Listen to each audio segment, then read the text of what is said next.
dando sequência, eu chamo o Mário Miguel, organizador da sessão de ensino de cronobiologia, e já peço aos apresentadores para ficar preparado, assim que o Mário chamar, para projetar a série. Já de antemão, já agradeço também ao Mário o aceite, né?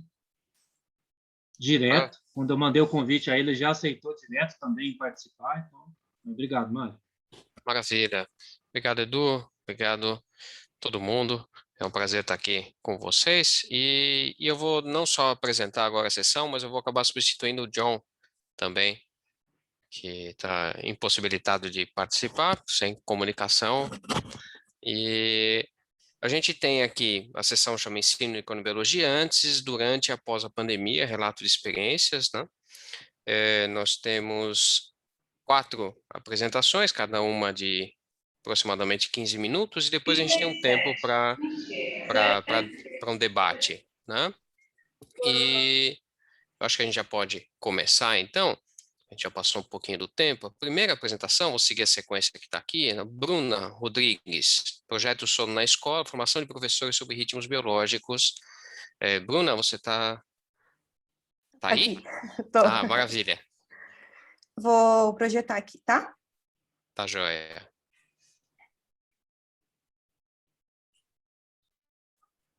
Não sei. Ah, tá aqui, peraí. Deixa eu deixar aqui pronto. Tá aparecendo aí? Share. Não. Agora foi? Agora foi. Agora foi. Tela inteira? Sim. Tá bom. É um pouquinho diferente do Meet. Então, eu queria agradecer, né, a oportunidade de estar aqui. É muito gratificante poder... É a primeira apresentação do meu projeto, então estou bem ansiosa. Então, o nome da pesquisa é Sono na Escola, né, formação de professores em ritmos biológicos. Meu nome é Bruno Rodrigues Ságio, meu orientador é o Mena, e eu ingressei esse ano no programa de estudos culturais da USP-EASH. Então, a área de concentração da pesquisa é em cronobiologia e educação, e a linha de pesquisa é cultura, educação e saúde. Antes de eu começar a apresentar o conteúdo mesmo do projeto, né, eu queria contar um pouquinho como que eu cheguei até aqui, né, que até hoje tive a oportunidade de resgatar essa história com o Mena, estou fazendo a disciplina com ele também. E então, a minha trajetória foi, eu sou pedagoga, né, então, sempre tive uma questão interessante que era não ficar somente na parte pedagógica, né, nos estudos pedagógicos e ser um pouco interdisciplinar. Então, eu sempre estava em busca de encontrar um projeto de mestrado que trouxesse essa característica que para mim era muito grande, né? Muito certeira assim na hora de pensar numa pesquisa. Então foi um longo caminho, né? Desde que me formei até chegar aqui. E eu participei de um curso de verão na USP-EASH com o grupo do Mena, e conheci a cronobiologia e me apaixonei, né? Então, a partir dos estudos desse curso de verão, eu comecei a participar do grupo de pesquisa e foi de lá que as primeiras ideias nasceram. Além dessa parte de gostar muito de pesquisa, né, da parte acadêmica, eu também trabalho aqui na minha cidade, que é Mogi das Cruzes. Eu sou servidora pública, né, da prefeitura, e trabalho com formação de professores na área de educação infantil, que é a minha área de maior pesquisa, né, que eu me dediquei desde a graduação até o momento.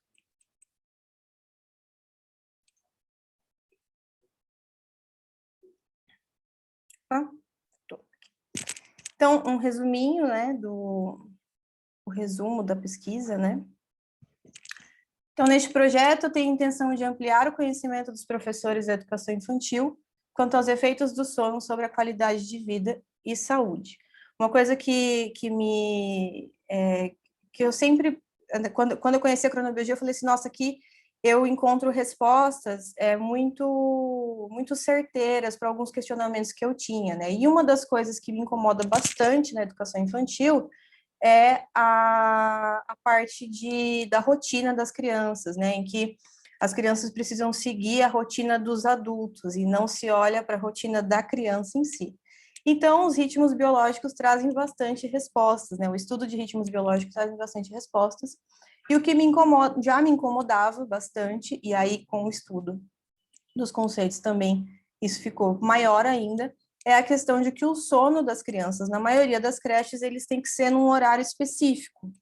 E eu entendia, né, que não deveria ser dessa forma. Então, com a cronobiologia, eu fui entendendo melhor ainda essa questão, né? Então, a ideia desse projeto, a ideia central, é formar professores por meio de conceitos da cronobiologia para atingir a equipe escolar, as crianças e a família, né? Sobre a importância do sono, do ciclo vigília-sono.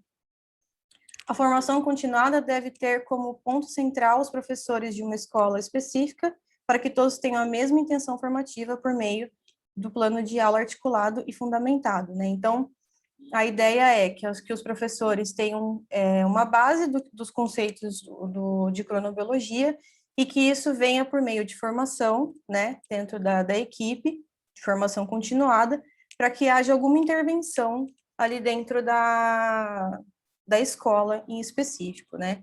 E focando, então, na organização de horários da rotina das crianças.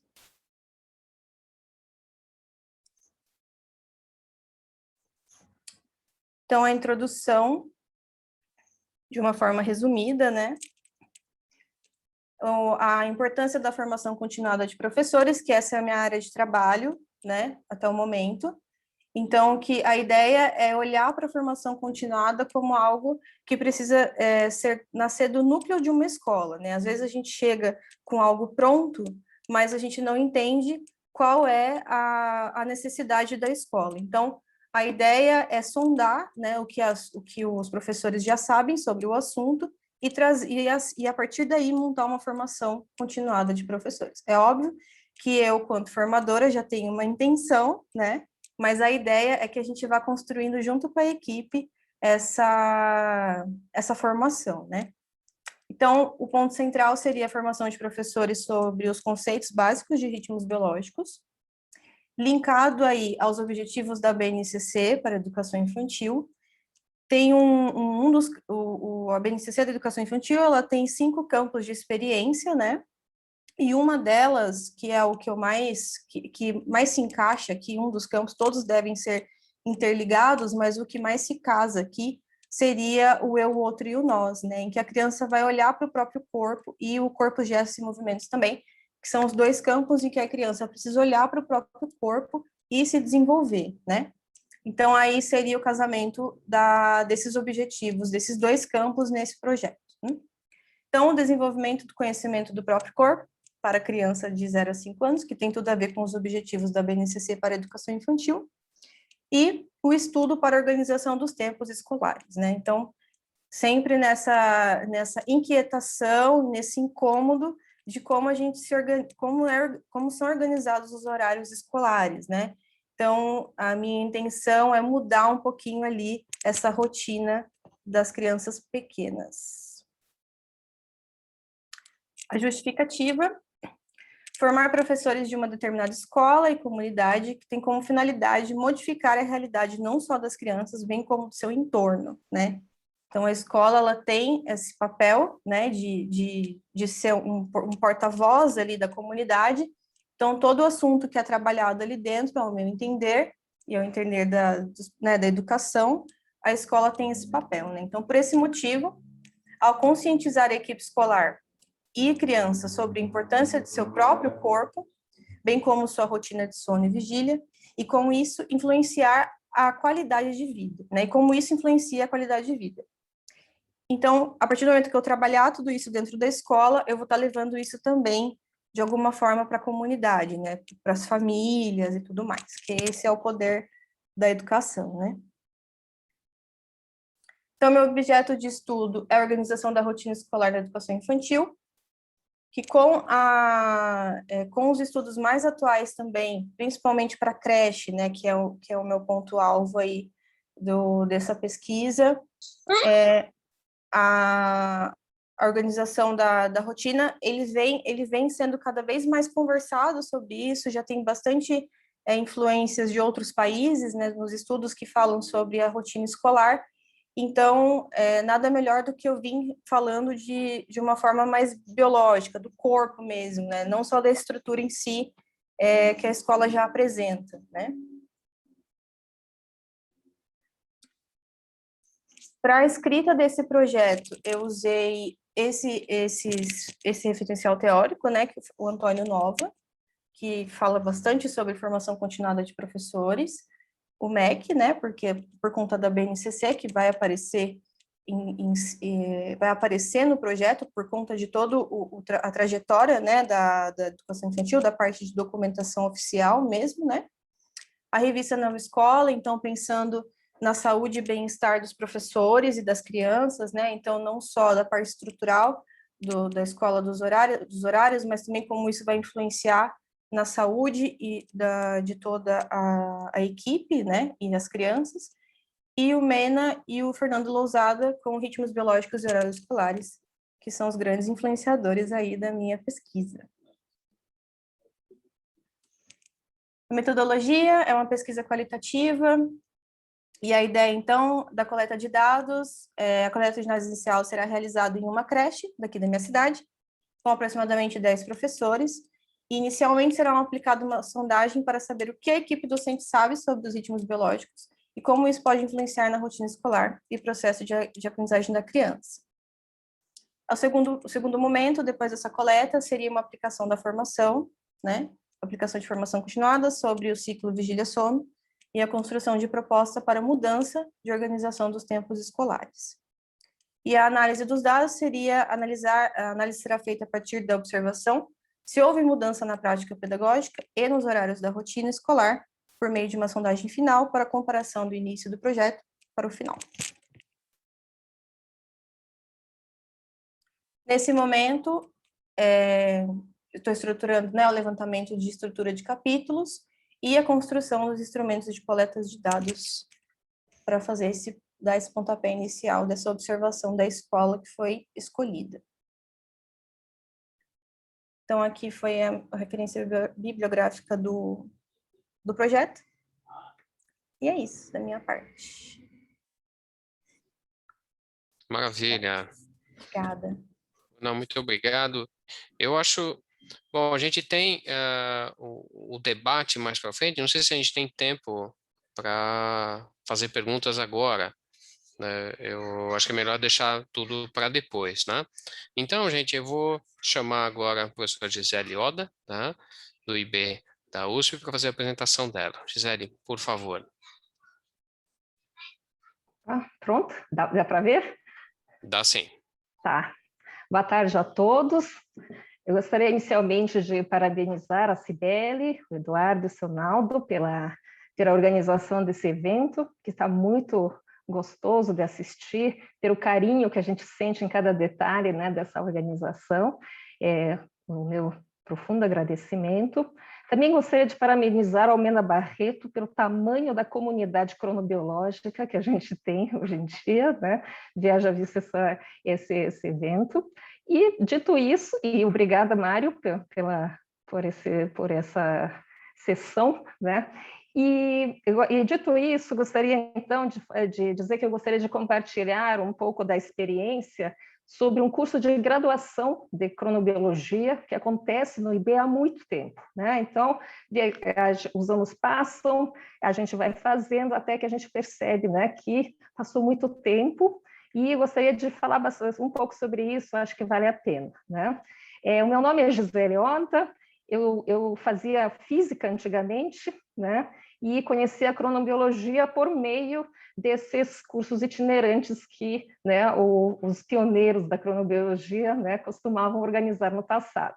Então, aqui vocês podem até reconhecer algumas pessoas, né, no meio dessa turma, né, inicial, algumas né, que várias dessas que estão até hoje, mas eu gostaria então de destacar aqui a professora Miriam Marques, que acabou se tornando minha orientadora na época, né, e o Mena Barreto, né, que eram então, e também toda essa equipe então que fazia esses cursos, e foi assim que eu conheci a cronobiologia, e acabei me tornando então aluna da professora Miriam Marques. E depois é que eu soube, né, eu nem sabia que estava acontecendo, mas depois é que eu soube que eles tinham começado um curso de cronobiologia na graduação do IBUSP, né? E eu queria mostrar aqui uma coisa aqui, isso aqui, né, é o tempo, né, aquilo que todo mundo aqui gosta, né? Então coloquei o tempo aqui e mostrar então que esse curso de cronobiologia da graduação, um curso optativo de 6 meses, né, acontece desde 1991, mas aí, né, fazendo a contagem do tempo, vi que já passou bastante tempo, né? 10 anos depois, isso, e a gente está aqui, né? Lembrando, então, que cada pedacinho desse, 2021, né? Cada pedacinho desse, se vocês forem pensar, deixa eu botar aqui o meu apontador, cada intervalinho desses de 10 anos, se eu fui fazer as contas, corresponderia aqui, se um aluno entrou na graduação aqui, ele está se formando no doutorado aqui. Então, né, tem muita geração envolvida nessa história, né? E anos depois eu soube, então, que a Miriam Marques, o Mena Barreto e o Nelson Marques tinham iniciado esse curso na graduação.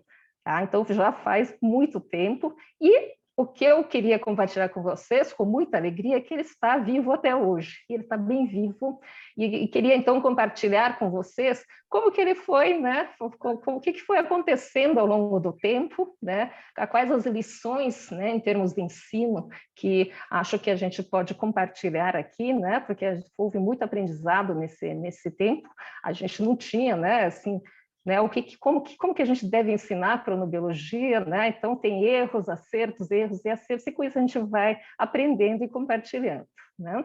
Então, eu cheguei aí nesse curso em 2001, né, como pós-doc desse curso, porque um dia a Miriam Marques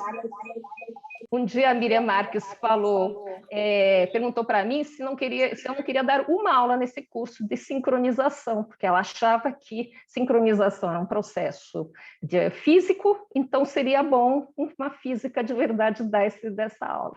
Achei interessante, e a minha ideia era simplesmente dar uma aula, mas aí eu queria saber o que vinha antes e o que vinha depois, né? E aí, assim, eu assisti e gostei muito. Então, teve um impacto, né? Assistir esse curso, para mim, assim, foi uma mudança, assim, né? O meu mundo mudou quando eu vi esse curso.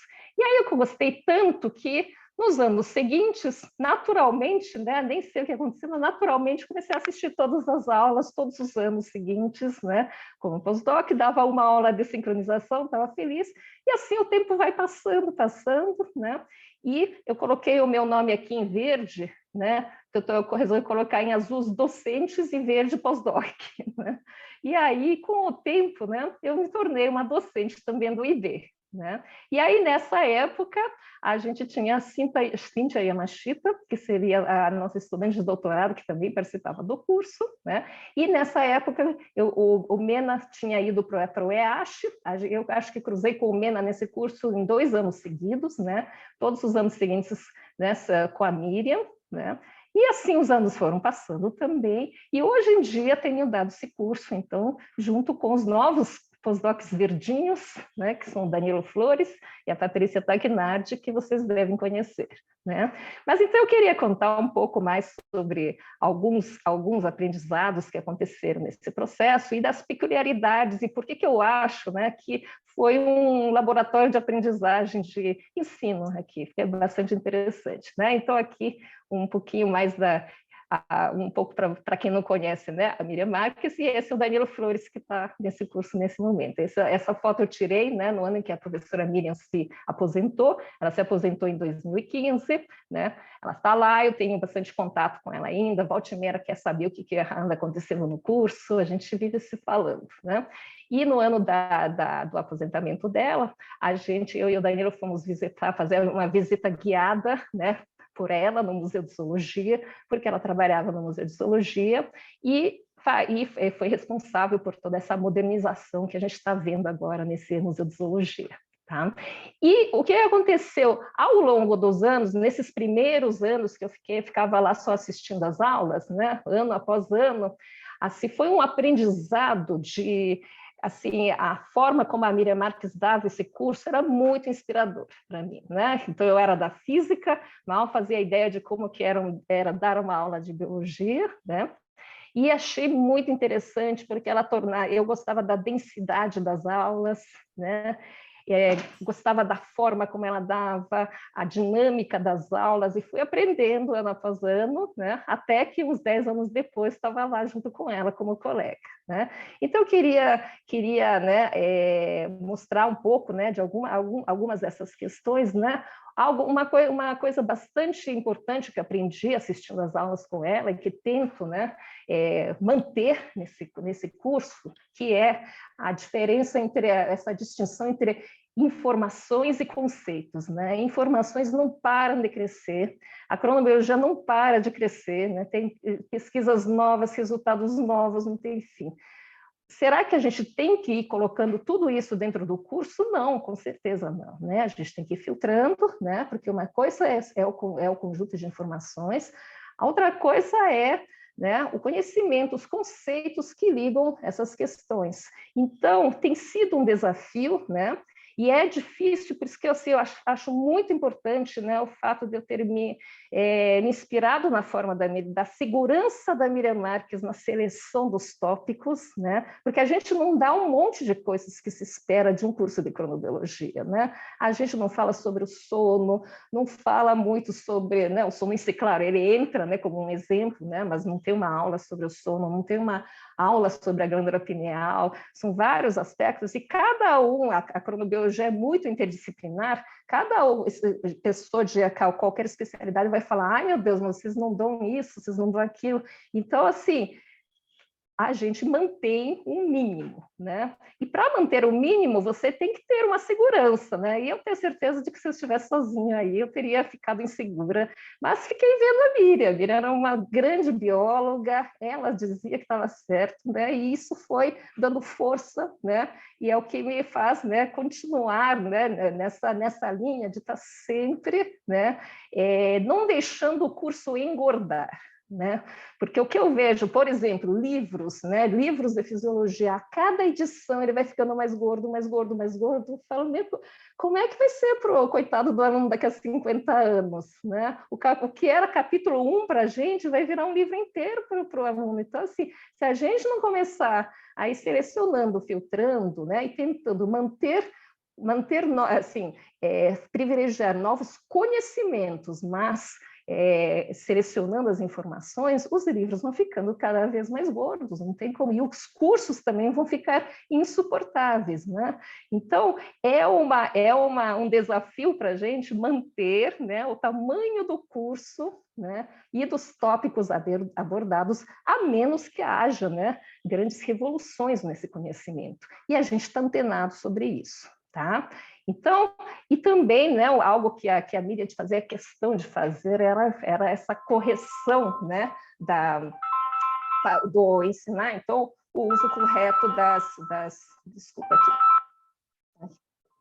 Desculpa. O uso correto dos termos. Isso era uma coisa bastante constante que tendo a manter, então, no nosso curso. Mas o que mais queria falar sobre ensino de cronobiologia era sobre isso aqui, que é essa figura, ilustra super bem, né, que é a minha grande preocupação com o ensino de cronobiologia para o futuro. Né? A gente deve começar o curso pelos genes do relógio? Eu acho que não, mas eu vejo por aí muitos livros, muitos textos começando o curso pelos genes do relógio, né? E por que eu acho que... Ai, desculpa. Nossa, nunca toca, agora não para de tocar. Ai, meu Deus. Pronto, tá, parou. Desculpa. Então, como que a gente tem dado esse curso? Qual é a ordem com que a gente tem começado? A gente começa com esse esquinograma que o Diego comentou, né?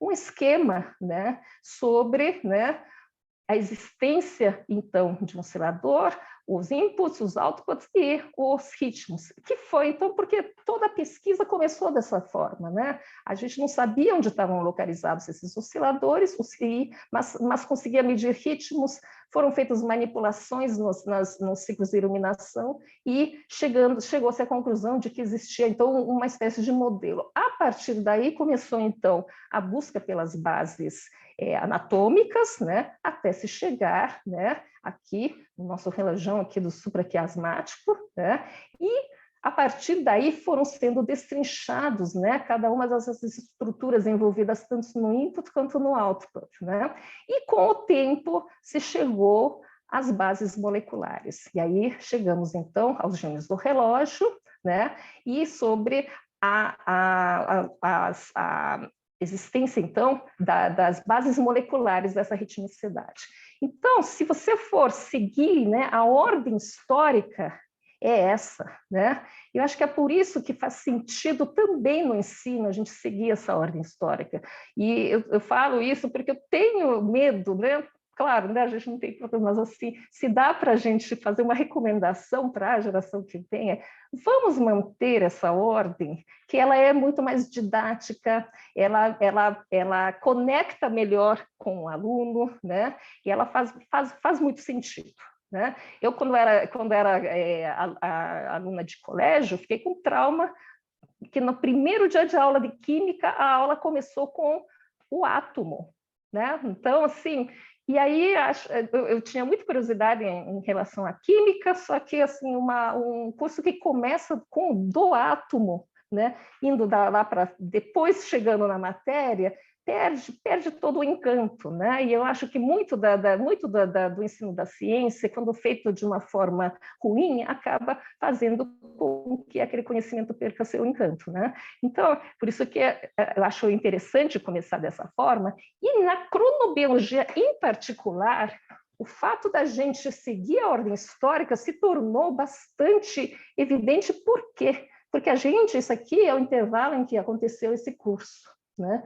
E esse intervalo coincidiu, em particular no caso da cronobiologia, com uma época em que grandes descobertas na crono ainda estavam acontecendo. Né? Então é um pouco diferente, né, do ensino da fisiologia em outros sistemas, porque a gente estava dando esse curso na mesma hora em que essas descobertas estavam sendo feitas, né? Então aqui a gente tem aqui um plano com várias dessas grandes descobertas, né? Por exemplo, aqui em 1990 foi quando a hipótese da alça de retroalimentação negativa, né, foi proposta. Por exemplo, 2005 foi a época em que se descobriu a possibilidade de produção, né, dessa geração da ritmicidade num tubo de ensaio sem célula, sem núcleo, né? Então essas questões todas estavam sendo descobertas na mesma hora em que a gente estava dando esse curso. Então foi muito interessante porque a gente passou pelo processo de como transpor esse conhecimento diretamente para o curso. Para vocês fazerem ideia, aqui, por exemplo, Circadian Clocks Found at the Level of Single Pacemaker Cells. Esse aqui é o trabalho da Bula, e esse outro aqui é o trabalho em que se mostrou, eu acho que agora esqueci qual era o organismo unicelular, que existiam dois ritmos que se dissociavam. Isso aqui foi apresentado no LASC, que a gente foi, nós fomos lá naquele LASC de Caraguatatuba, quem foi lembra, né? Então, tudo isso aqui estava acontecendo ao mesmo tempo. Então, a gente passou por esse processo de como introduzir tudo isso no curso. Só que isso leva um tempo, e aqui eu estou mostrando o que aconteceu antes, para não dar a sensação de que só teve descoberta da crono aqui, né? Então, porque aqui é a página 2 do artigo. Tá?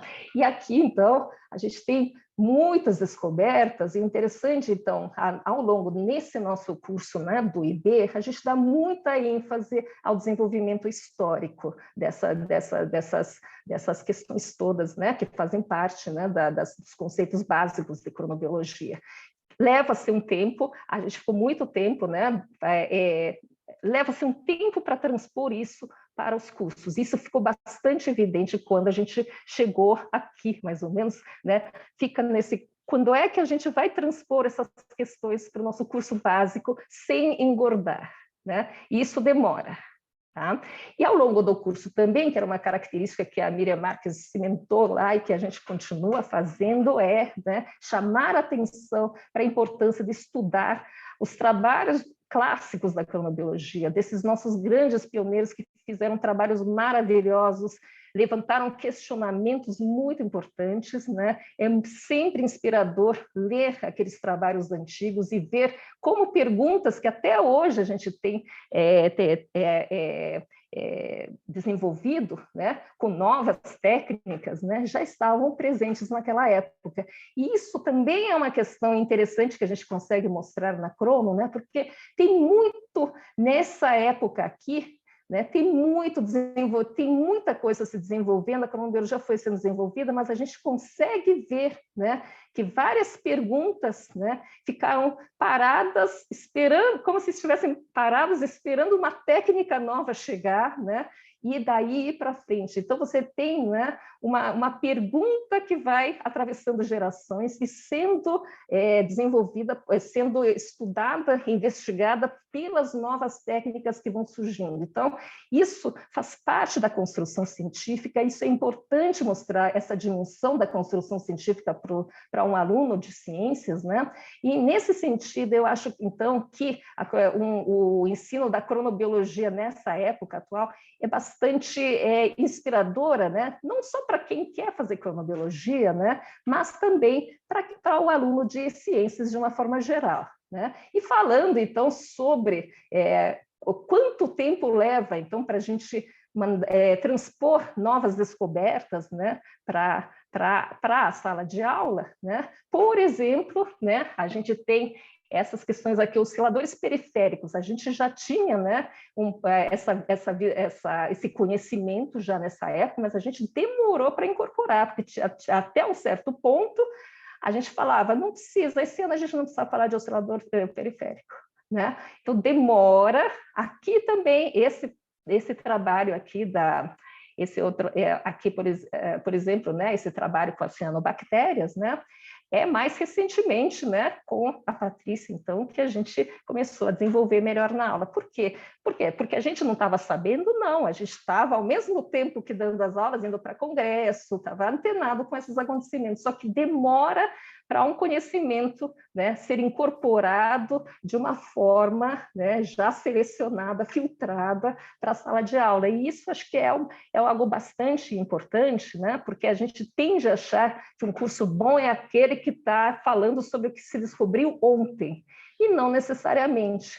Nós, nesse processo, a gente tem que, né, esperar, verificar, passar um tempo para ver o quanto aquela descoberta, né, que está com tanto holofote hoje, vai realmente impactar o conhecimento futuro, né? Isso leva alguns 5 anos, pelo menos, né? É um processo e assim vai sendo lentamente incorporado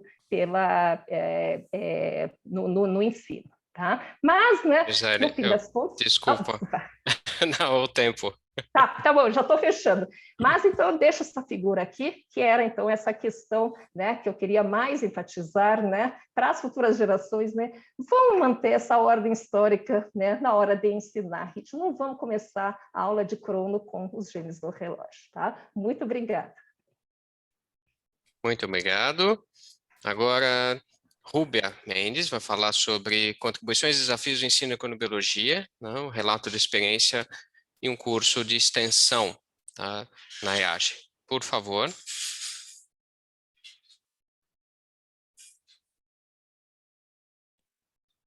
Tá joia, dá para ver?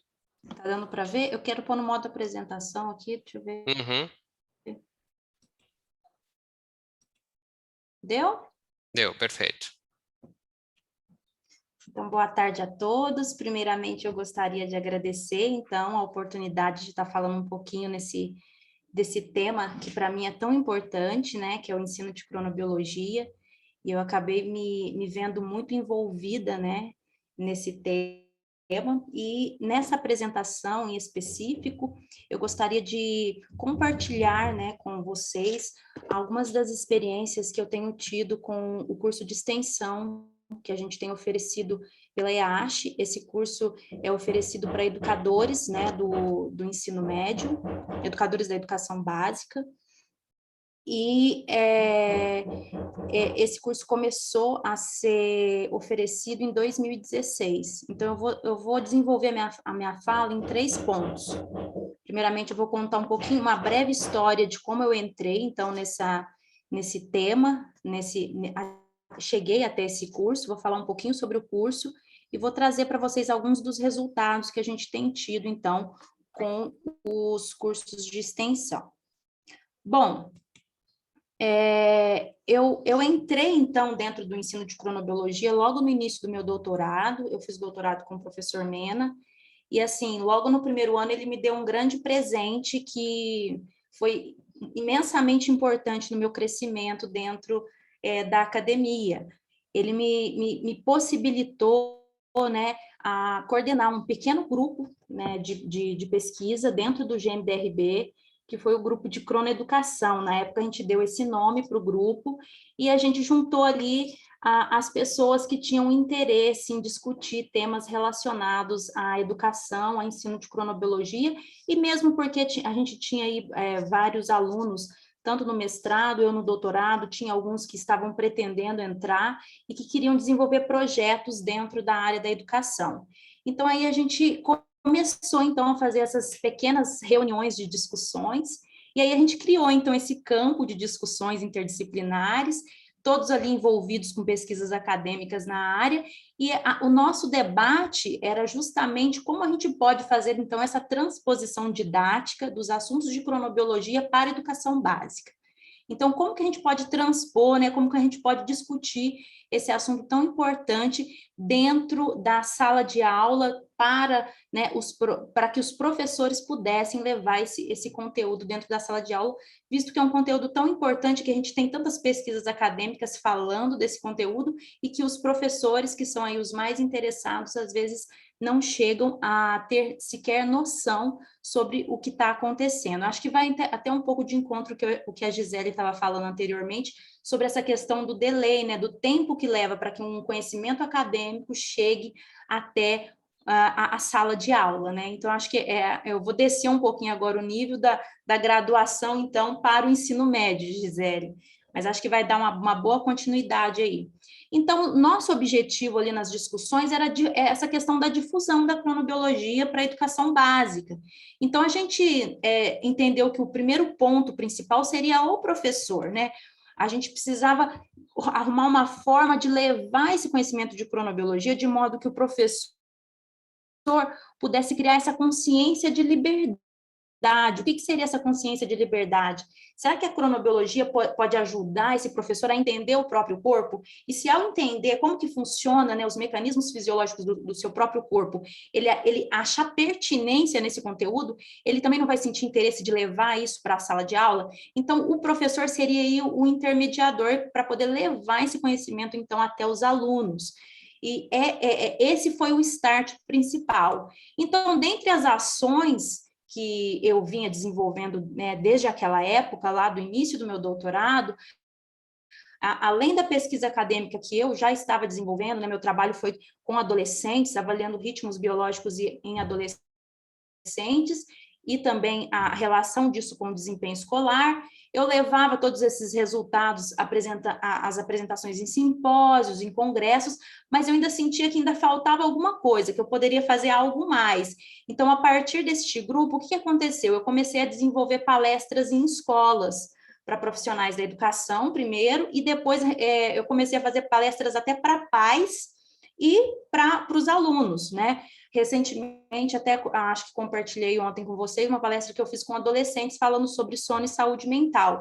Então, eles acham muito interessante, assim, e é muito enriquecedor essa questão de conversar um pouco com eles sobre o assunto, porque realmente eles desconhecem o assunto. E foi a partir daí, então, que surgiu a ideia do curso de extensão, né? Que foi uma proposta do Mena, foi um outro presente aí que ele me deu, que ele chegou para mim e falou assim, Rúbia, vamos propor um curso de extensão para professores? Aí eu falei assim, vou aceitar o desafio sim, e isso foi em 2016, e aí eu montei o programa do curso, mostrei para ele, ele falou assim, bacana, então vamos colocar a mão na massa e vamos pôr em prática.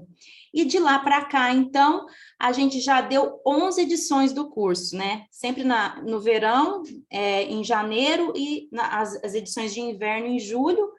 E, atualmente, o curso se chama Ritmos Biológicos e Educação, uma visão integrada. A princípio, não era esse nome, ele foi passando por mudanças, a gente foi aprendendo, né, quais seriam os nomes que seriam mais atrativos para professor. É um campo interdisciplinar e o professor, ele não entende, né, como chegar até o curso e a pertinência que ele vai ter. Eu estou com uma reforma aqui na minha vizinha, está incomodando o ruído? Tá muito ruim, né? Peraí, só um minuto. Vou esperar passar. Tá tendo uma reforma aqui no meu condomínio.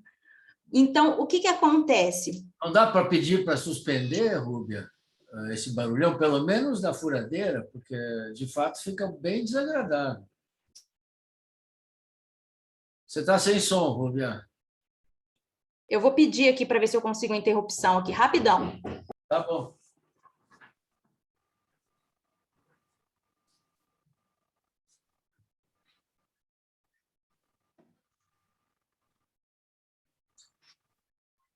O online não está alheio a esse problema, né?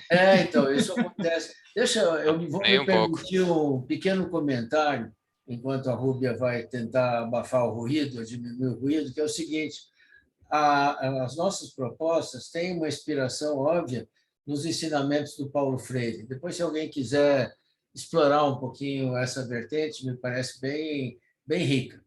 Aí está a Rúbia de volta. Deu certo, Rúbia? Eu pedi para o meu filho ir lá avisar, eu acho que não vai ter problema. Ele vai pedir para ver se interrompe. É o meu vizinho que está numa reforma aqui, eles estão com furadeira e é bem próximo. Mas vamos continuar, espero que não tenha mais interrupções. Bom, eu parei aqui na parte, né, das edições, então, com relação aos métodos que a gente tem utilizado para fazer a avaliação do curso. A gente utilizou, então, um questionário de avaliação do curso. Esse questionário ele é estruturado pela própria Secretaria de Extensão e é um questionário feito para todos os cursos de extensão da EASH e foi a própria secretaria que me forneceu. A gente utilizou também o relato crítico, que os participantes elaboravam um relato no último dia do evento. Nesse relato, era para eles colocarem as percepções e também as contribuições e também opiniões que eles poderiam deixar para as próximas edições do evento, né? Esse relato crítico em específico, ele aconteceu apenas nas edições do curso que foram presenciais. Então, não sei se eu cheguei a comentar com vocês, nessas 11 edições, as 8 primeiras foram presenciais e as 3 últimas ocorreram online, né, devido à pandemia. E também eles tinham que elaborar um plano de aula, aplicando, né, os conhecimentos adquiridos durante o curso, e esse plano de aula seria apresentado durante um seminário no último dia do evento. Nas edições online agora, eu adaptei também uma análise de opinião, né, sobre o tema que é abordado no curso, e uma coleta de informações gerais que eu vou estar apresentando logo em seguida. Todos esses métodos, eles foram aprovados, né, pelo Comitê de Ética da EASH, de acordo com o parecer aqui de número abaixo. E, inclusive, todos os participantes responderam um termo de consentimento para poder eu estar divulgando, então, os resultados. Bom, o conteúdo programático do curso, né, ele é dividido, ele ocorre em uma semana, é um curso de 20 horas, Nessas 3 edições online, ele tem acontecido 4 horas por dia, sempre no turno da tarde, mas teve algumas modificações em relação à física, né, à versão física, mas enfim, geralmente a gente inicia o curso trazendo alguns conceitos gerais de cronobiologia e ciclo vigília-sono. Uma semana antes, mais ou menos, de iniciar o evento, eu envio, né, um e-mail para os participantes com um diário de sono e dando as instruções para eles começarem a anotar aí os horários de início e final de sono. E aí, nesse primeiro dia do evento, eles também levam, né, uma tarefa para casa para poder responder alguns questionários para identificação de cronotipo, índice de qualidade de sono, a escala de sonolência.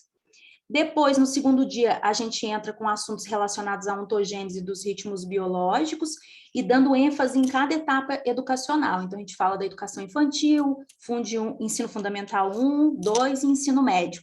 A gente entra, inclusive, também na educação de jovens e adultos, que é o EJA.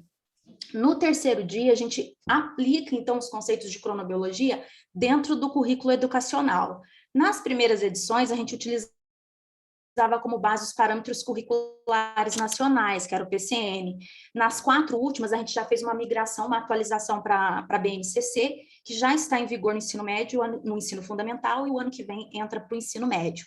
Então, eles pegam a base e dentro da base eles começam a vasculhar as aplicações de cronobiologia dentro da base e a gente vai fazendo essa discussão durante as aulas. E, inclusive, a gente utiliza a animação que foi elaborada, foi um projeto do MENA, né, que é a animação Tempo na Vida, eu vou falar um pouco mais à frente sobre ela, como atividade prática, e eles também, a gente tem uma atividade prática que é para avaliar os níveis de alerta, né, dos participantes, antes e depois de uma atividade lúdica, onde a gente demonstra essa questão do alerta relacionado com a sonolência, e no último dia do evento, então, eu trago para ele os resultados dessa atividade prática, eles traçam um actograma à mão, com base no diário de sono que eles anotaram, e tem as apresentações dos seminários, né, com base no plano de aula que os grupos desenvolveram. E esses seminários, assim, são muito ricos, com muitas informações diversas aí, de aplicações de ensino da crono dentro da educação básica. Bom, aqui é uma ilustração aqui da oficina Tempo na Vida. Quem tiver interesse, pode acessar o site da EASH, digitar Tempo na Vida, EASH/USP, ou pelo link, né? Para poder acessar a animação, ela é muito interessante para poder estar trabalhando a ontogênese dos ritmos biológicos. A gente usa, inclusive, na oficina, onde os professores eles avaliam o ritmo da criança, do adolescente, do bebê, do tio que trabalha à noite, e dá para poder comparar os diferentes ritmos dos personagens e avaliar aí toda a ontogênese. É bem legal essa atividade também. Bom, eu vou falar brevemente sobre os resultados do curso. Eu dividi esses resultados em 2 momentos, eu separei as 8 primeiras edições, que foram as edições presenciais, e dessas 8 edições, eu e o Mena escrevemos um artigo, que é por que a cronobiologia deve fazer parte da formação de educadores. Esse artigo recentemente foi aceito para publicação na revista Proposições, é uma revista de educação, era um grande anseio nosso de conseguir estar publicando esses resultados numa revista de educação e em português, para que o público de interesse, que são os professores, pudessem ter acesso a essas informações, mas confesso que foi um grande desafio aí, a gente mandou para 4 revistas, só a 4ª que veio aceitar, por conta da novidade do tema dentro da educação. Então, essas 8 primeiras edições, eu trago resultados de 73 participantes, né, sendo 54 mulheres, a média de idade é de 35 anos, 21 participantes eram estudantes de licenciatura, 13 eram profissionais recém-formados na área da educação, menos de 3 anos, e 36 eram profissionais com mais de 3 anos de atuação, dentre eles alguns educadores, e também tinha menos, mas tinha também alguns profissionais da área da saúde. 3 participantes não se identificaram. Bom, nesse primeiro resultado, que é o questionário de avaliação do curso, O questionário, ele aborda, ele traz em 4 blocos, né? Esse primeiro bloco aqui, que é o conteúdo, os participantes, eles tinham que classificar cada pergunta em níveis de satisfação, começando de ruim, regular, bom, até o ótimo. Então, como vocês podem ver, em relação ao conteúdo do curso, a grande maioria dos participantes classificou uma satisfação ótima para o conteúdo e avaliou também com uma boa satisfação, ou seja, um nível ótimo de satisfação com relação à avaliação do curso. Eu não vou entrar em detalhes nas questões, que é devido ao tempo da apresentação. O que é interessante de falar aqui na classificação pessoal é essa questão 1, que eu gostaria de chamar a atenção, aonde foi feita essa pergunta: qual era o seu grau de conhecimento anterior para acompanhar o curso? Essa foi a única questão em que deu uma diferença marginal, e para nossa surpresa, o nível, né, de conhecimento regular foi maior do que o ótimo, ou seja, para a grande maioria dos participantes, o conhecimento anterior em cronobiologia era regular, ou seja, o assunto tratado no curso foi uma novidade para a grande maioria dos participantes. Com relação às demais avaliações, a gente teve um nível ótimo de satisfação, né? Até inclusive aqui na questão 3, se você recomendaria o curso, a grande maioria disse que sim, que recomendaria. Então, a gente teve uma boa avaliação aí do curso. Aqui, com relação aos relatos críticos, né? No artigo eu trago todos os blocos, porque eu dividi esses relatos de acordo com a ideia que eles estavam transmitindo, né? Então, eu trouxe duas informações que eu achei interessante de estar compartilhando. Uma delas é relacionada à aplicação do curso. Então, eu trouxe um relato de um participante, onde ele fala assim: esses conceitos, aliados à reflexão que eu fiz durante todo o curso, me despertou um novo olhar, tanto para a minha vida pessoal, quanto para a minha prática pedagógica. Ou seja, o curso, ele se mostrou viável de ser aplicado, né? Tanto na prática pedagógica quanto na vida pessoal. Nesse novo bloco aqui, a gente pôde observar que houve uma mudança de percepção a respeito dos conhecimentos, né, que eles foram adquiridos ao longo do curso.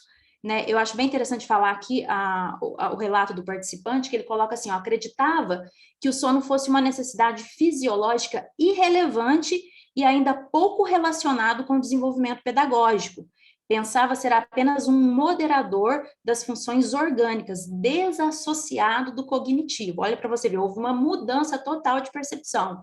Eu não tinha ideia dessas necessidades fisiológicas diferentes ao longo do desenvolvimento. Então, assim, houve uma mudança de percepção e em relação aos conhecimentos aí discutidos ao longo do curso.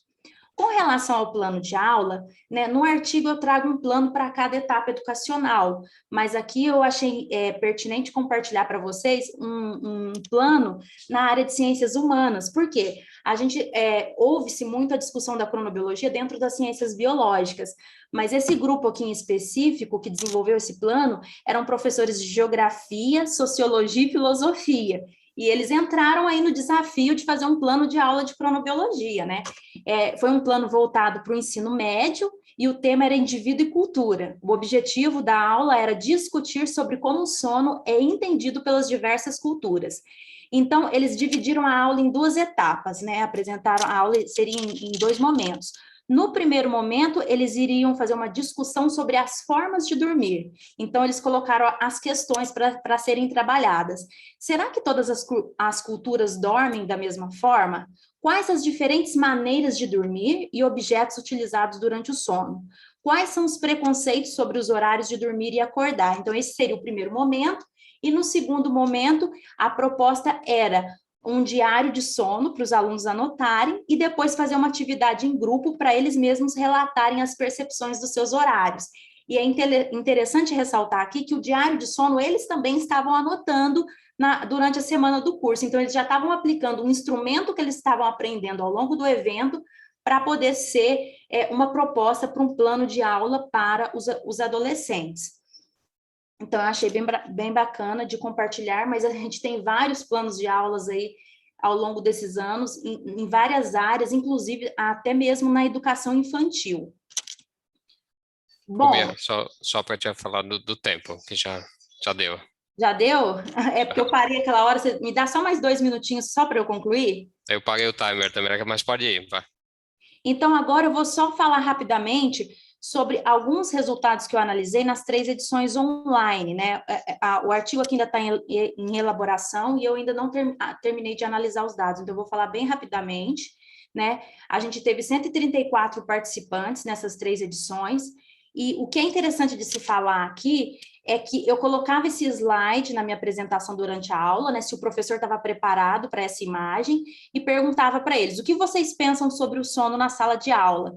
Eles me respondiam via Mentimeter, né, porque eu mandava o link, e aí eu selecionei, né, as respostas. O que eu acho interessante ressaltar aqui é que 36% das respostas, né, dos professores, o que você pensa sobre o sono na sala de aula, foi uma forma de colocar a culpa no aluno, ou no professor, ou na família.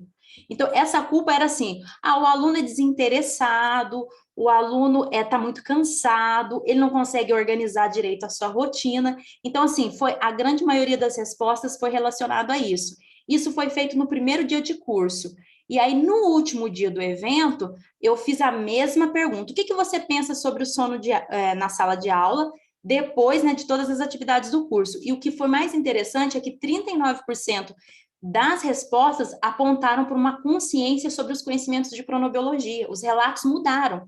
Há uma dessincronização, né, do ciclo vigília-sono ao longo da semana nesses estudantes, né? A necessidade de sono na adolescência é maior. Então, assim, você vê que o relato, a forma como eles viam o sono, a presença do sono na sala de aula, mudou drasticamente. No entanto, aqui 29% dos relatos eles colocaram que a cronobiologia deve ser ensinada e divulgada no ensino básico e desde a educação infantil. Então, assim, houve uma mudança bem legal aí nos relatos.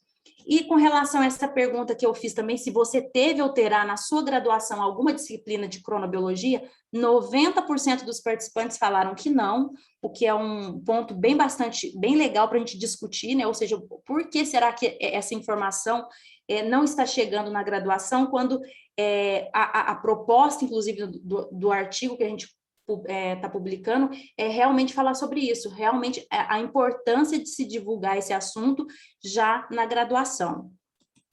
E aí eu trouxe alguns actogramas só para ilustrar, que eles traçaram, esses 3 aqui foi da edição física, que eles traçavam à mão e a gente discutia, então, como que analisa o gráfico. Depois que faz o traçado, parece que eles conseguiam visualizar melhor os gráficos. E esses 2 ilustram das aulas online, que eles traçavam no computador e depois me enviavam os actogramas que eles traçavam deles, a partir das anotações deles. Então, as minhas considerações finais, dentro dessa pergunta, né, da proposta, por que a cronobiologia deve fazer parte da formação de educadores, que é esse artigo que está saindo aí, e a grande, né, discussão final para esse questionamento é que, atualmente, a gente vê que o estudo da cronobiologia ele ocorre apenas em alguns cursos de graduação e pós-graduação. Quando ocorre, é mais na área de ciências biológicas, e a proposta por que não ter uma sistematização desses conhecimentos de cronobiologia para todos os profissionais da educação, tanto da área de licenciatura quanto de pedagogia? Porque a gente vê aí pela essa ilustração que eu deixei do plano de aula, que é possível, sim, trabalhar temas relacionados à cronobiologia a partir dentro da sala de aula e dentro dos currículos da educação básica. Então, por isso, a gente vê que seria, assim, de grande relevância a cronobiologia fazer parte da formação de educadores, sim. E com base nisso, eu gostaria de agradecer, essa aqui é uma foto de quando o curso era físico, de uma atividade. Eu gostaria de fazer aqui uma homenagem à Cristina, a Cris, que é uma grande, fez parte, né, desses anos e que não está mais conosco, então essa fica aí a minha homenagem para a Cris. Gostaria também de agradecer a todas as pessoas, né, que de alguma forma contribuíram ao longo desses anos ministrando neste curso, aqueles que já não estão mais conosco, aqui nessa foto representando, assim, só para a gente relembrar de quando as reuniões aconteciam física, né, aquele aconchego que a gente já não tem nesses 2 últimos anos, né? E as contribuições dos palestrantes que nos ajudaram na versão online, né? A gente tem aqui a Andréia, eu coloquei os nomes para não esquecer de ninguém, a Roberta, a Bruninha e a Kate. A Bruninha, inclusive, foi uma das participantes do nosso curso, que foi a primeira a apresentar hoje. Ela é fruto desse curso, a partir dele que ela se interessou pela cronobiologia e está aí já desenvolvendo o projeto de mestrado, e hoje também ministra aulas no curso para educação infantil, envolvendo aí a BNCC. A Bruna Coy, que tem ajudado a gente nas 3 últimas versões online. O Júlio participou da última versão. A professora Caroline, desculpa, aula com a eu vou ter que e te a interromper. Jane. Não, já terminei, ó. Obrigada. E aqui fica só por meu e-mail, se alguém quiser entrar em contato.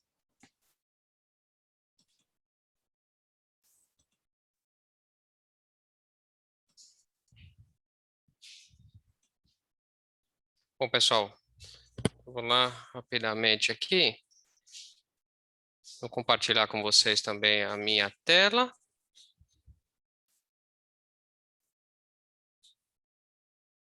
Ótimo. Estão conseguindo enxergar? Sim, perfeito, Mário. Então tá bom, então vamos lá. Bom, pessoal, a ideia básica aqui era o John, o professor John, apresentar o ensino de medicina circadiana na graduação. Eu estou substituindo ele. E eu acho que ele colocou esse título de medicina circadiana porque ele ia relatar o que aconteceu nesse último semestre agora, né?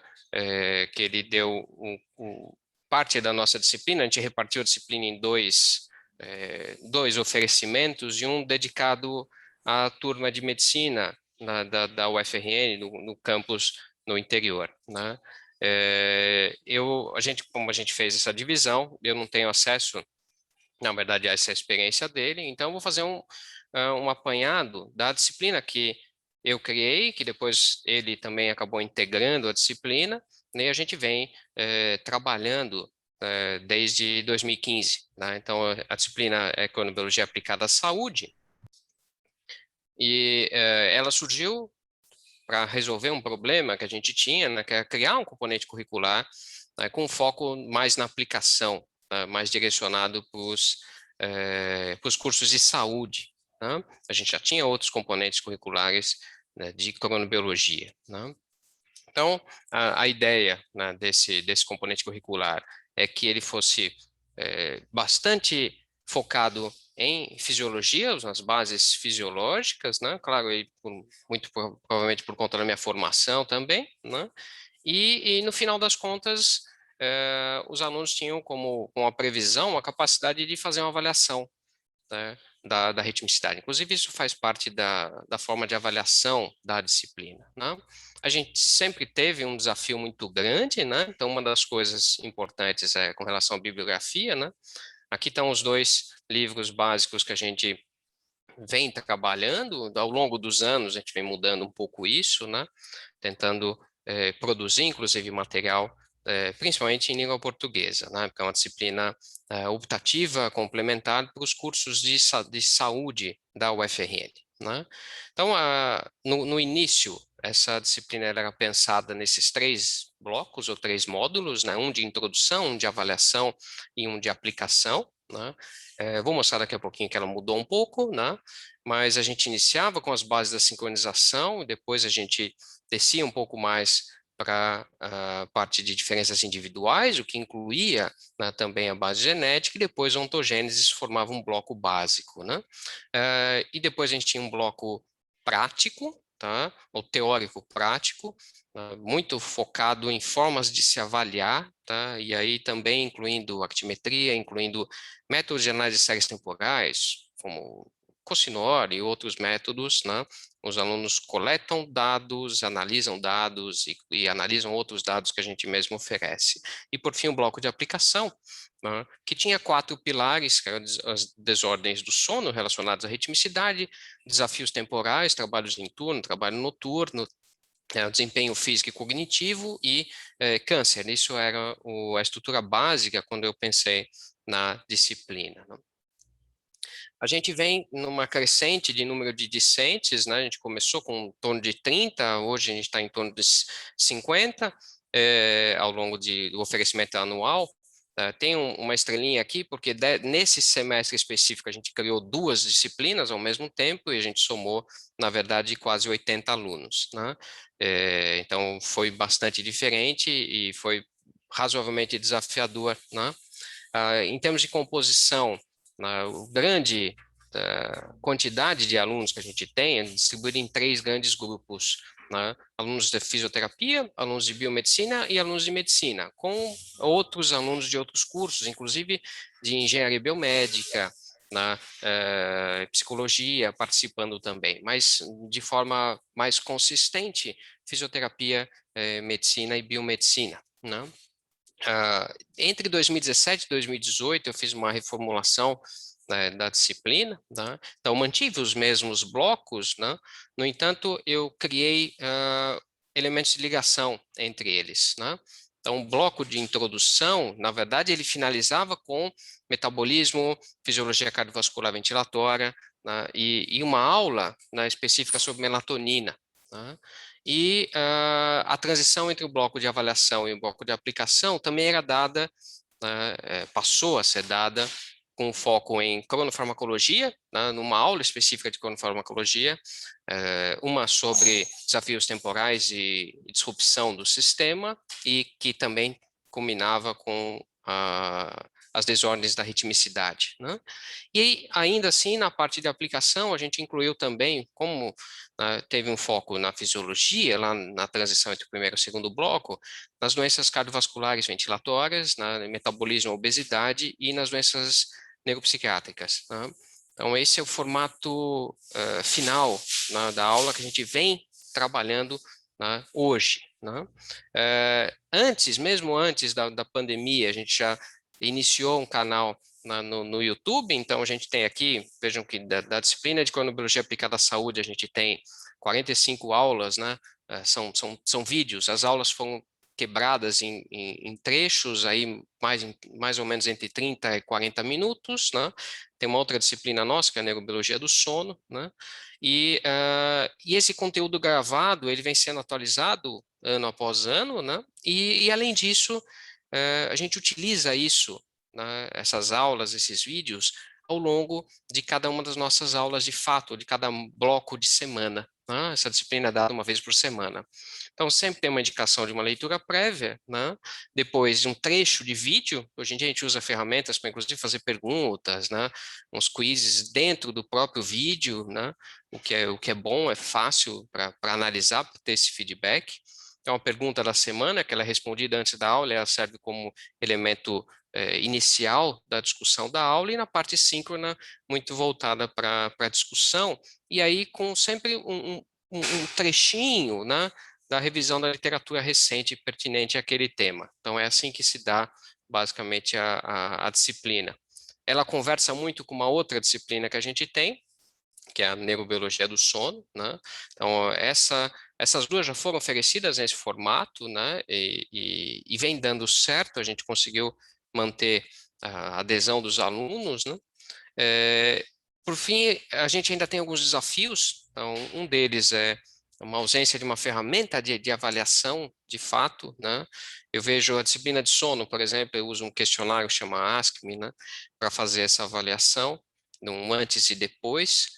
Na disciplina de crono, a gente ainda não tem até onde eu sei, uma ferramenta também validada, também interessante para a gente fazer isso, a não ser, claro, as nossas próprias avaliações, né? O desafio que ainda persiste também é um material didático em português para essa área mais aplicada, para os cursos de saúde, né? E, por fim, para atrair mais alunos, tentar aumentar as inserções de conteúdo de cronobiologia nos componentes curriculares, principalmente os obrigatórios. A gente já faz isso no nosso departamento, né? Toda a disciplina de fisiologia, ela obrigatoriamente, ou quase obrigatoriamente, tem algumas aulas dedicadas à cronobiologia, né? E isso tem surtido um efeito muito grande em conseguir atrair esses alunos para essa nossa disciplina de cronobiologia aplicada à saúde, que idealmente ela deve ser cursada antes da neurobiologia do sono, né, que é uma área um pouquinho mais fechada, né? Um pouquinho mais reduzida. A cronobiologia é uma área bem mais ampla, tá?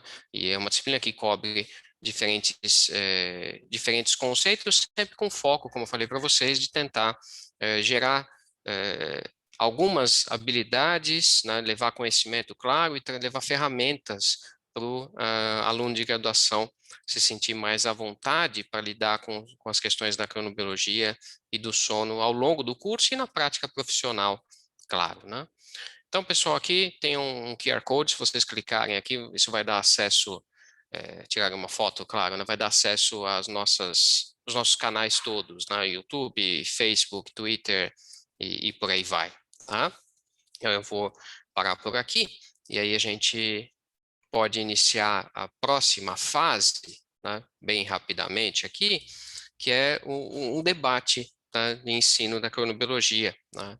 Então, aqui eu deixo aberto para quem tiver perguntas, tá? Então, fiquem à vontade, pessoal, para vocês perguntarem para os apresentadores que acabaram de apresentar. Ô, Mário? Diga. Aqui não está aparecendo a opção aqui de levantar a mão, então eu abri o microfone. Tá, então, já que abriu, eu queria parabenizar todos que apresentaram, ótimas apresentações, mas queria dizer, Mário, que esse canal de vocês criou um problema, me deixou mais preguiçoso, porque quando eu vejo, tem coisa de tão boa qualidade lá, que eu falo, eu não vou fazer melhor, eu mando meus alunos irem para o canal de vocês. Então, assim, me poupa o trabalho, mas me deixou mais preguiçoso. Realmente, o canal é excelente. Mas era isso, não ia fazer pergunta. Maravilha. Não, obrigado. Mário, se você consegue ver as mãozinhas levantadas, o que é que eu te falo? Não, eu não consigo ver. Tá, então é a Carolina. A Carolina. Peraí, agora está aparecendo aqui. Acho que estava com problema de sincronização. Carolina, por favor. Oi, boa tarde. Primeiro, eu gostaria de agradecer a organização pela proposição, né, dessa sessão, que ela é muito importante e ela perpassa algumas das questões que eu acho que a gente levantou na discussão que Mena trouxe, né, ontem, a respeito das dificuldades da gente levar a cronobiologia para as mais variadas áreas dentro da biologia e da saúde, pensando especificamente, e de uma maneira bem mais ampla, né? Quando a gente pensa aí na educação básica. Então, parabéns a todos os apresentadores, né? As propostas que estão sendo realizadas são muito bonitas, né? E traz, assim, coisas muito legais para a gente que trabalha no ensino de crono, né? Essa troca de visões, as percepções que vocês trazem. E aí eu percebo que nos diferentes níveis de ensino, existe uma dificuldade de material bibliográfico, uma coisa que eu também me deparo, né? Eu acho que, principalmente quando a gente pensa aí na educação básica, a gente tem pouquíssimos. Nesse sentido, eu parabenizo o livro de Mena e Fernando, porque ele é um livro que ficou muito bom, muito a linguagem acessível, didático, a gente tem usado, inclusive, até na própria graduação, mas mesmo na graduação a gente ainda tem muitas dificuldades, né? E aí, ouvindo a apresentação de Gisele, né, quando você traz, Gisele, esse desafio, que eu também percebo isso, né, nas aulas que a gente dá, de trazer as novidades para a sala de aula. Então, como é que você lida com a questão do material bibliográfico, né? Pensando aí no ensino de graduação, que a gente tem que ter um material em português, nem todo mundo tem acesso, né, à língua inglesa, e a dificuldade de achar um material que sintetize as coisas, porque a gente vê tudo muito espalhado, né? Então, como é que você tem lidado com esse desafio? Bom, Carolina, obrigada pela pergunta, é um desafio bastante grande. A gente está começando a ver nos livros de fisiologia, né, atuais, né, por exemplo, o Rio tem um capítulo sobre cronobiologia, né, mas eu confesso que, assim, falando novamente naquele clima de valorizar coisas antigas, né, assim, a bibliografia básica que a gente dá continua sendo o Muride, aquele livro que, inclusive, conheci fazendo o curso no ICB com Mena Barreto, há 30 anos atrás. Eu acho que nenhum livro conseguiu ser melhor do que ele em termos de conceitos, eu acho. Claro que em termos de informações, né, ele foi muito suplantado, ele não fala nem de croc jeans, ele não fala nada disso, mas em termos de conceitos básicos, eu acho que aquele livro nunca foi superado. É o livro que eu recomendo até hoje, né, ao invés dos livrões. Está em inglês, né? Então, assim, para levar para escolas, por exemplo, ainda precisaria fazer uma tradução, né? Mas pensando em alunos de graduação e de pós, eu ainda continuo recomendando aquele livro e quando tem e também os livros, né, mais do Rio, esses outros, e também sugerindo leituras específicas. Tá? Mas assim, eu me orgulho de dizer que eu continuo no Muridi, porque tem muita gente que acha, Muridi, aquele livro velho, né? Mas eu gosto dele, eu gosto muito dele. Eu concordo com você, né? Inclusive, recentemente eu tive uma discussão sobre isso, né, com alguns colegas, porque eu estava sustentando a manutenção do Muridi como uma referência, né? O pessoal disse, não, essa referência está desatualizada. Sim, mas os conceitos chaves... Os conceitos chaves e as informações. Eu vou usar as mãozinhas. Eu posso fazer uma outra perguntinha? Ou é melhor passar para outra pessoa e depois... Rapidinho pode. Tá. É uma pergunta para a Bruna, né? Muito legal a proposta do teu trabalho. Quando você traz como você vai avaliar a intervenção, né? Porque eu vi que você propõe ter um levantamento geral sobre o conhecimento dos professores sobre o tema, né? E após, eu vi que você coloca algumas coisas de como isso vai ter implicações na dinâmica dos estudantes, né? Então, você chegou a pensar em avaliar o sono das crianças? Como é que seria isso? Obrigada pela pergunta.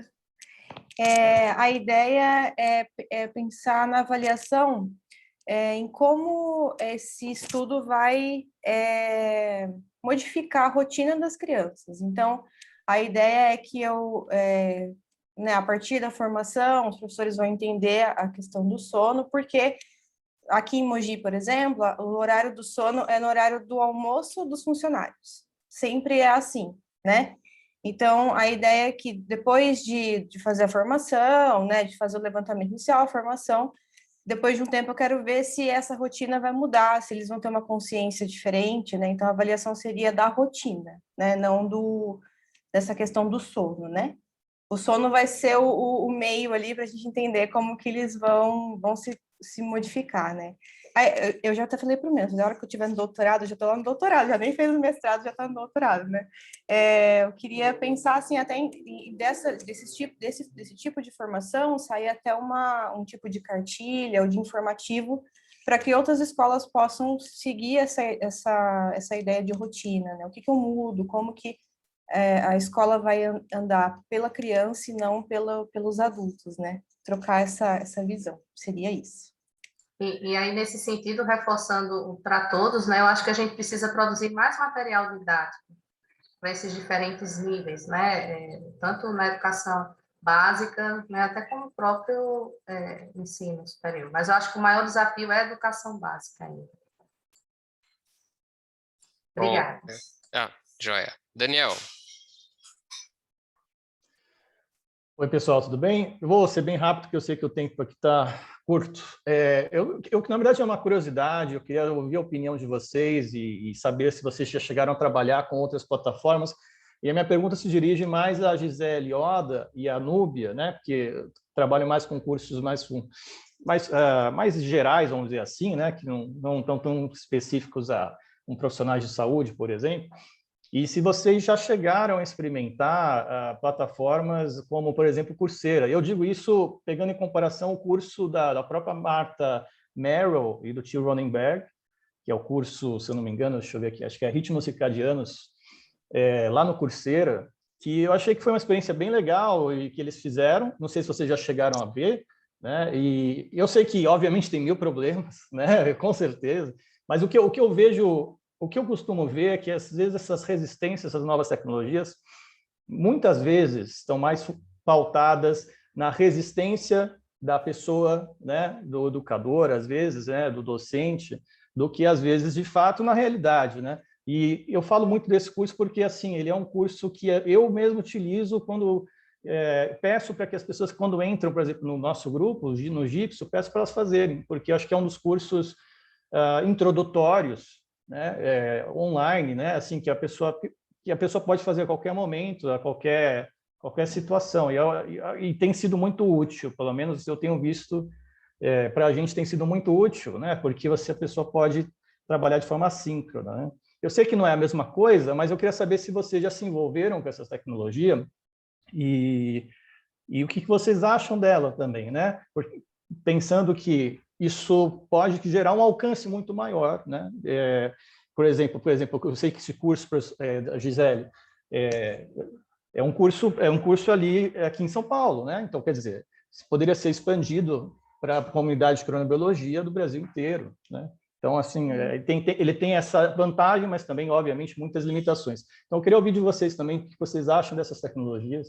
Sim. E se vocês já tiveram algum momento, aplicaram ela em algum momento.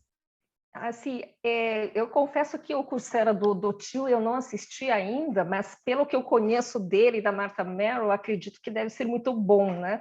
Eu gosto mais de ler do que ver vídeo, né? Que esse é um problema de velho, né? E por isso que também demora, né? Mas eu acho válido. O que eu estou achando bem legal, né? Hoje a gente terminou uma edição do curso de pós-graduação que foi online, né? E achei algumas pessoas aqui, inclusive, fizeram parte do curso, né? O Vitor, a Isabela, vi aí que está presente, né? E foi legal porque, assim, deu para... Finalmente a gente conseguiu, né? Sem sair de São Paulo, dar, né? O que o grupo itinerante fazia antes, indo, né? Hoje em dia está cada vez mais difícil, né? E também chamar para São Paulo é complicado. Então, o curso online na pós-graduação achei que foi bem interessante, né? Mas, assim, sobre o Coursera em si, eu não sei, eu não sei dizer, porque eu estou meio atrasada nessa tarefa, né? Eu já vi a de sono, mas eu não vi a de... milagre demais, né? Como diz o... Então, com relação à sua pergunta, Daniel, a Gisele já terminou a fala? Eu também não fiz esse curso, né, no Coursera, mas o que eu posso te dizer a respeito, do seu questionamento é da experiência que eu tive em relação à versão do curso de extensão presencial para a migração do online, né, que foi as últimas 3 edições. A questão da interação, com certeza, não é a mesma de um curso presencial, né? A gente teve que pensar, readaptar várias atividades. Porém, por outro lado, na verdade, a gente consegue ter, o que eu observei é que a gente consegue ter uma maior adesão e alcançar pessoas aí de diversos estados, o que num curso presencial a gente não conseguia. Então, nesse sentido, eu acho, assim, muito positivo no caso de alcançar aí com relação à difusão, à divulgação. Os cursos online, eu acho que estão, né, se desenvolvendo aí, principalmente com a pandemia, toda essa modificação no formato de aulas, e eu acredito que sim, é uma saída para atingir mais pessoas, apesar de que toda interação tem que ser adaptada, mas, como eu falei, tem aí os seus pós, né? Acho que é isso que eu poderia estar falando em relação ao seu questionamento. Obrigado, gente. Eu queria só saber, porque eu acho que é legal a gente levantar isso. A gente está, no Gipso mesmo, a gente está montando, mas é bem inicial, um curso chamado de Biologia do Sono, né? E acho que eu até comecei esse curso com o Mário, com a Vitória, hoje eu não estou mais nesse projeto, mas eu acho que seria legal, de repente, tentar criar interações, né? Nesse sentido, de repente, que eu acho que talvez tenha algum potencial. Tá? Mas, enfim, só isso que eu queria dizer. Passo a palavra para os outros. Maravilha. Mena? Então, Mário, qual o tempo que nós estamos? Acho que nós já ultrapassamos de longe o tempo, né? Ainda não. Não, nós temos 2 minutos. 2 minutos. Bom, então deixa eu fazer só uma promessa para a Gisele. Eu tenho várias sugestões sobre a tua apresentação, os teus cursos, os conteúdos. Só queria deixar um registro. Se você chama com tanto carinho a Miriam Davi Marques, chame também a filogênese da ritmicidade biológica, chame a evolução. Eu senti muita falta, principalmente no cenário do IB. Eu acho que essa reflexão sobre a evolução é fundamental. E é um pouco isso. Se quiser, eu te escrevo mais comentários, mas o mais importante era esse, e a ausência do pai da cronobiologia, que é o Franz Halber. Isso é uma implicância antiga da Miriam Marx que não se justifica. A própria palavra cronobiologia, circadiano, ultradiano, tudo foi inventado pelo Franz Halber. Não tem por que ele estar ausente disso. Eu não gosto. Não foi uma ausência, não cabia todo mundo lá. Tá bom. Mas quanto à questão da evolução, aí quando a Miriam Marques, né, ela se aposentou, eu falei, meu Deus, né, como é que eu vou suprir isso aí, né? Então, eu mostrei, né, as novas pessoas, né, que eu venho convidando e que têm feito esse suprimento, né, de todas essas questões e que futuramente, né, quem sabe vão expandir dentro do curso, né? Então, o legal quando a gente vê os 40 anos é que as pessoas entram e pessoas saem mas vai ficando, né, a estrutura básica do curso vai ficando. Bom, só mais uma, Leandro. Obrigado, Mário. Não vou demorar, não. Muito bom te ouvir, Gisele. Muito bacana o que você trouxe, que me fez pensar bastante sobre o conteudismo, né? Que a gente vem tanto trabalhando com isso, como selecionar esses assuntos. E eu adorei a sua crítica aí, né? De não começar pelos genes relógios e tudo que você apresentou sobre a informação, né? A grande quantidade de informação e a dificuldade que a gente tem para selecionar isso aí, né? E eu pego uma carona no que eu aprendi com Mena e que a gente tem que começar pelo comportamento, né? Começar pelo concreto, né? Então, sempre abordando, você disse que não aborda o sono nem a pineal, mas talvez abordar o sono do aluno, né? Isso desperta muito com certeza, a curiosidade. Quando eu também... falei sono, estava pensando nas estruturas do sono, né? Sim. Não E abordar também, como o Mário apresentou muito bem, os próprios alunos trazendo os seus dados, né? Isso é uma experiência que eu estou tendo também que é muito positiva, né? E em relação ao conteudismo, eu acho que, não sei se faz parte dessa discussão, mas conversando com o Mário, o Miguel, numa das bancas, a gente fala sobre o atraso, né, do início das aulas dos adolescentes, e uma crítica que sempre vem é, bom, a gente vai atrasar 1 hora, mas também vai ter que atrasar o final da aula também, né? E a gente fala, não precisa atrasar o final, né?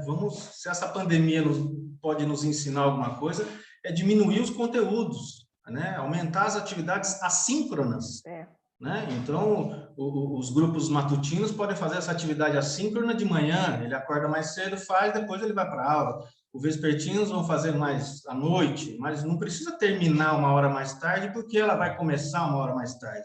Talvez seria o momento de a gente aproveitar para diminuir o tempo das aulas também, o tempo que os alunos ficam encarcerados dentro de uma sala de aula, né? Muitas das vezes, né?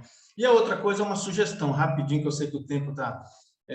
foi citada aí a Cris, né? Uma grande homenagem para ela, e eu trago essa reflexão, que é aproximar a cronobiologia das artes, da música, por exemplo. Eu procuro trazer nas minhas aulas de graduação, levar um violão e discutir, quando a gente discute aquela parte da física que a cronobiologia empresta, de amplitude, de frequência e etc., trazendo a música, né? Talvez isso faça mais sentido para o ensino básico, para o ensino médio também, que é falar de notas, ritmos, melodia, harmonia, né? Quando a gente fala de frequência, grave, de agudo, e de volume, né? De amplitude, né? Fazer um paralelo com a cronobiologia. E o mais bonito de tudo, a parte dos harmônicos, né? Uma nota executada, ela vai ressonar, né? Ter sua ressonância diferente, exibir diferentes harmônicos de acordo com o instrumento que ela está sendo tocada, né? Isso faz muito sentido dentro da cronobiologia também, as diferenças individuais, as diferenças populacionais. Isso talvez também possa aparecer no ensino básico, no ensino médio, com a aproximação da cronobiologia às artes. Nossa, sensacional. Legal. Gente, antes de passar para o Mário, eu estou furando a fila, mas só quero dizer para o Leandro assim, pô, Leandro, mas isso não é todo mundo que consegue, né? A gente tem que aprender a tocar violão antes. Você acha, eu pego o violão e vai para a sala de aula? Adorei. Parabéns, viu? Muito legal. Você não toca, Cláudia? Música, né? Eu Você não toco toca, muito. Cláudia, assim? Pega o violão e vai para a sala de aula, né? Pô. Não, essa é uma sugestão para os professores do ensino básico que trabalham com música e ensino médio, etc. Eu não consigo nem usar lousa, Leandro. Imagina fazer alguma coisa assim. Pessoal, a gente está avançado aqui no tempo. O Mário pediu para fazer uma pergunta. Mário, rapidinho, daí eu já passo a bola para a organização de novo. Não quero fazer uma pergunta, eu quero colocar uma sementinha aqui, né? Que é o seguinte: todas as falas aqui, em todas as falas apareceu a falta de material para a gente, né? Então, eu venho conversando com alguns colegas há alguns anos já. Olha, a gente podia criar um material agente nacional que a gente possa usar para todo mundo. Então, eu acho que assim, como apareceu isso aqui, eu acho que essa é a minha proposta, né? Então, nós temos uma estrutura de informática hoje, né, que permite deixar tudo online, atualizável, né? Então, eu queria plantar essa semente aqui de a gente tentar se organizar para produzir material para a gente ensinar cronobiologia no Brasil. É isso. Para os nossos alunos. Tá bom? Obrigado, Mário. Maravilha. Gente, muitíssimo obrigado. Obrigado novamente à coordenação nacional do Edu, Cibele. Eu paro por aqui e entre em contato conosco quando vocês quiserem, tá? Para quem apresentou aqui, fiquem à vontade. Então, muitíssimo obrigado, pessoal.